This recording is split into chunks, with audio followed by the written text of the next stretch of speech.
Good morning, Knicks Nation. Today is Tuesday, the 14th day of January 2025.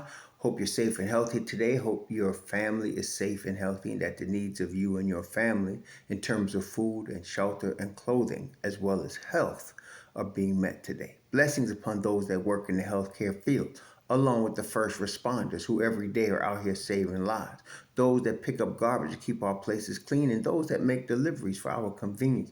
Double blessings on the men and women out here trying to help rescue, deliver, and recover teenagers and children that are victims of child molestation and pedophilia. People that are also victims of pornography, child pornography, human trafficking, sex slavery, prostitution, child prostitution, double curses on the perpetrators, the profiteers, and the perverts that make demands that these evil industries exist. Finally, blessings upon the homeless.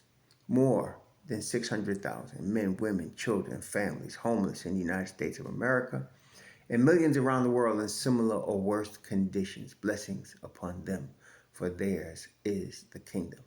There was a basketball game at Madison Square Garden last night. The New York Knicks lost to the Detroit Pistons 124 to 119.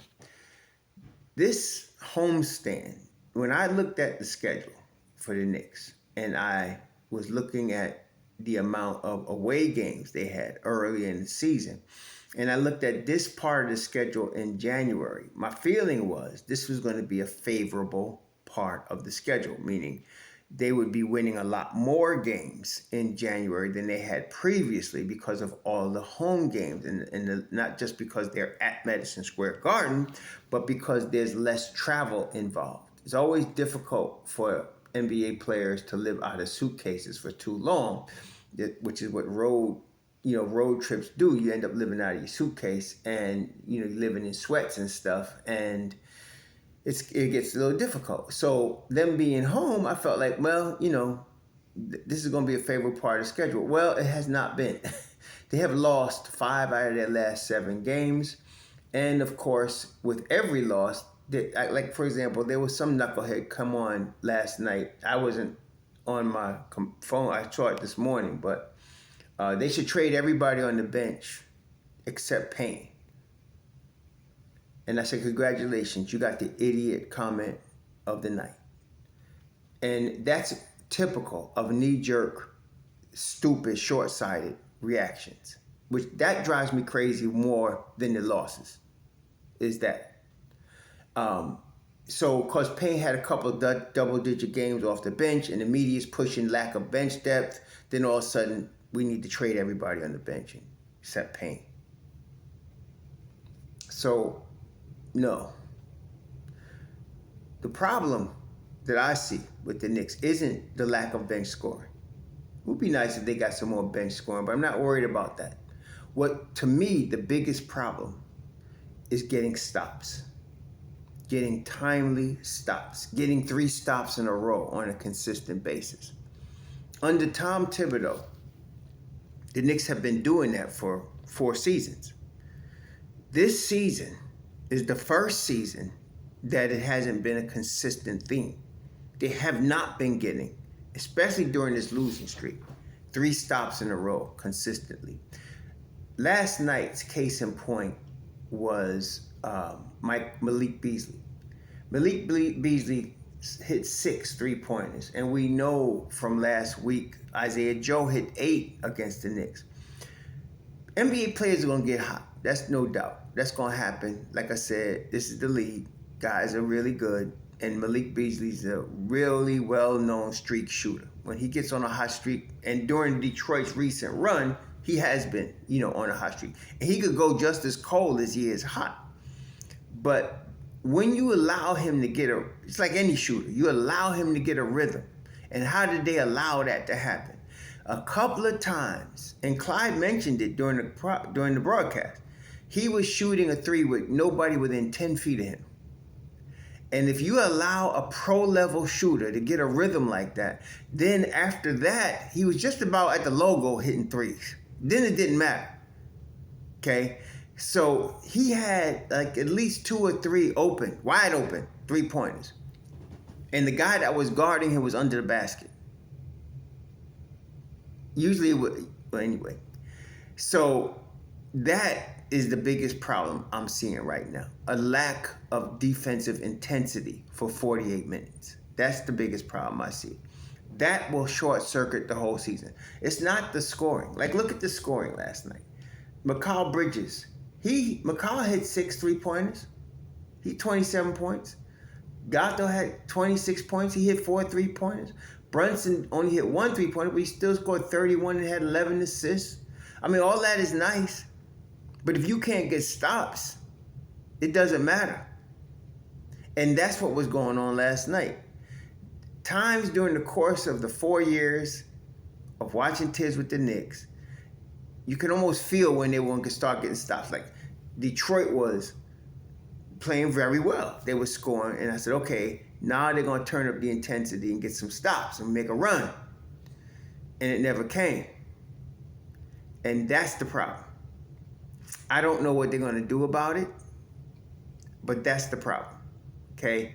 I'm not trying to, and unlike guys like this short-sighted idiot that came on my channel with that stupidness last night, and I won't say his name because it's not worth it, but you don't just look for one player to blame. You don't look at blaming the coaches or Thibodeau. It's something going on with the team as a team. Defense has to be played on a string. Nobody in the NBA knows this better than Tom Thibodeau. So there's breakings in the string. I don't know why, but it's happening. It's obviously happening. Yes, there's ebbs and flows of every NBA season, including this one, and the Knicks are obviously in a low flow right now. But the defense is the way you get out of it. The defense has to get fixed first. The Knicks, I feel, are waiting for the return of Mitchell Robinson. They really are waiting on him because he represents Thibodeau defense. He represents the defensive mentality of the Knicks more than anybody. Him and Deuce, they represent the defense. And so last night, for example, Payne and Deuce are the only ones to score off the bench. Precious played 10 minutes, didn't score, had 4 boards, played good defense as he always does. Payne had 10 points and Deuce had 3. The thing is that Precious was -8. Deuce was +4. And Cameron Payne was +5. And it's not because Payne was shooting the ball. He shot the ball pretty well, but it wasn't great. He shot 3 of 7 and 2 of 6 from 3. But it was the defensive side that they brought that made them plus. It was the defensive side of the ball. Okay? Only 3 guys were plus last night. Hart, Deuce, and Payne. And they were the only 3 playing Knicks defense last night, to me. Hart always brings heart. He's always bringing that, okay? The ability to start a one-man break, pushing the ball, getting rebounds on the defensive end of the floor, and playing solid defense. Deuce, of course, and Payne. Payne, Tibbs been mentioned, he's a disruptor defensively. That's why he's out there, to disrupt and to shoot threes. That's why he's out there. Okay, that's what they're paying him $3 million for. But we're going to have to do something with this defense. This is a problem. I know we know OG Anunoby is a great defensive player and is Mikal Bridges. But, you know, we can't be worried about how many points they score. I liked the Mikal Bridges we saw against the Bucks. He was passing up shots because he knew he couldn't hit them. But he was locking down on defense. That's what we needed. Okay, and the Knicks won that game by 34 points.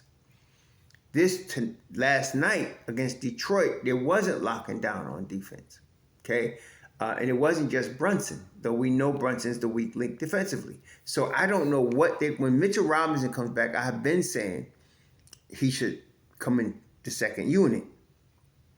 But I don't know. I don't know what's going to happen. You can't sit Karl-Anthony Towns, and Karl-Anthony Towns is the best offensive center in the NBA.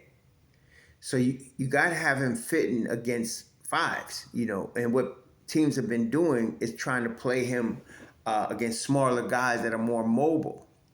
Because Gato kills you from the perimeter, and he can get to the basket. Last night they had beef stew on him. Okay, Duran couldn't handle him, and beef stew did a great job. Beef stew did a great job on Gato last night. So anyway, I don't know what they're going to do except try to play this out and see if they can make some improvements as a team defensively. I don't know. I mean, it's not, I don't know. They got to be better. It's defense. It's not offense. It's not scoring. It's not bench scoring. It's defense. Defense wins chips. I've been consistent in saying that.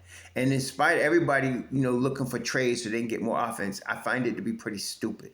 We need better defense. We need 3-stop sequences during the course of games, several of them, to win basketball games in the NBA. Oklahoma City is Oklahoma City because they have the best defense. Okay? And that's what it is. Milwaukee was making a run before they met up with us on Sunday because they were playing better defense.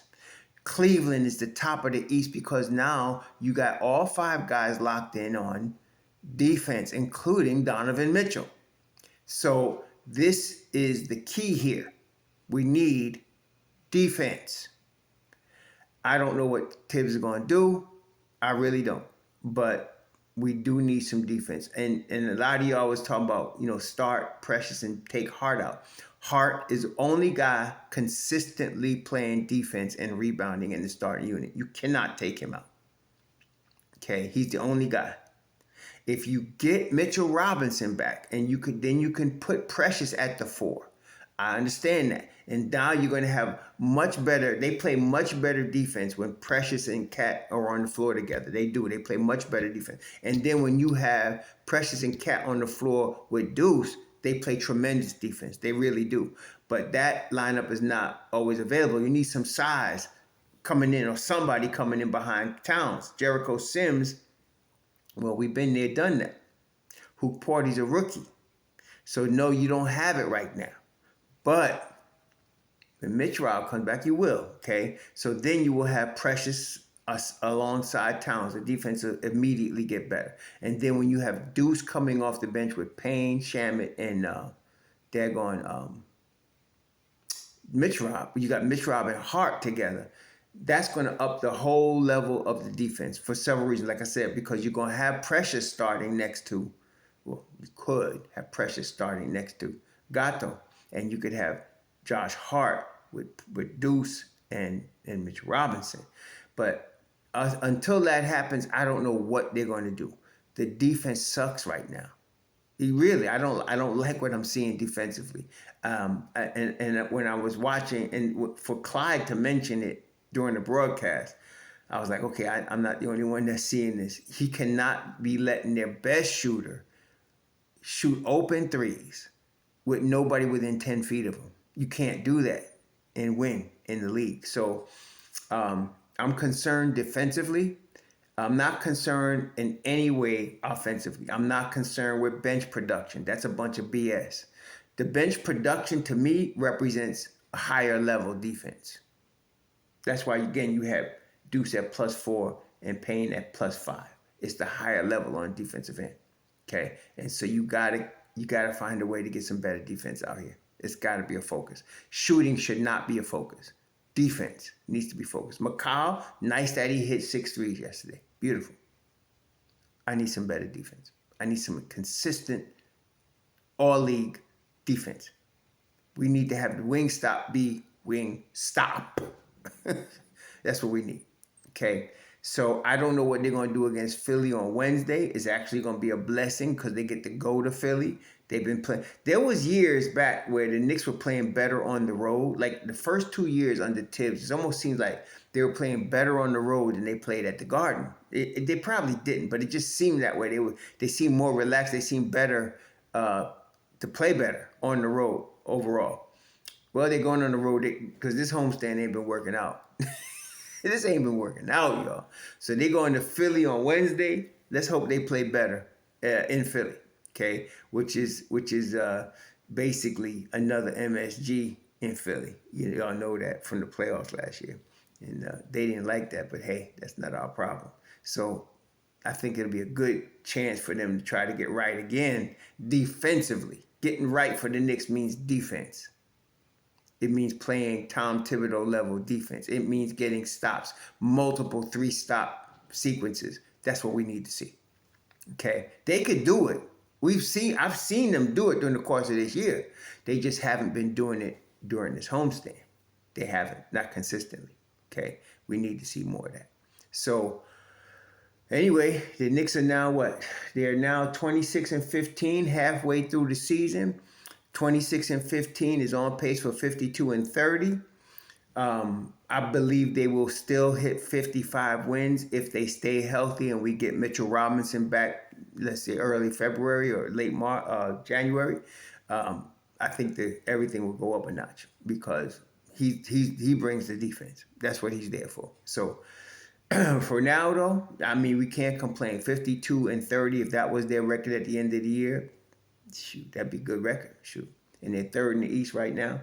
So we're still in good shape. The ship ain't sunk, but we need to play some defense. They need to focus on the defensive end of the basketball. Okay, they all do. I haven't even watched the post-game interviews. I'm hoping they mention that. They got to play some defense. Y'all enjoy your Tuesday. Shalom.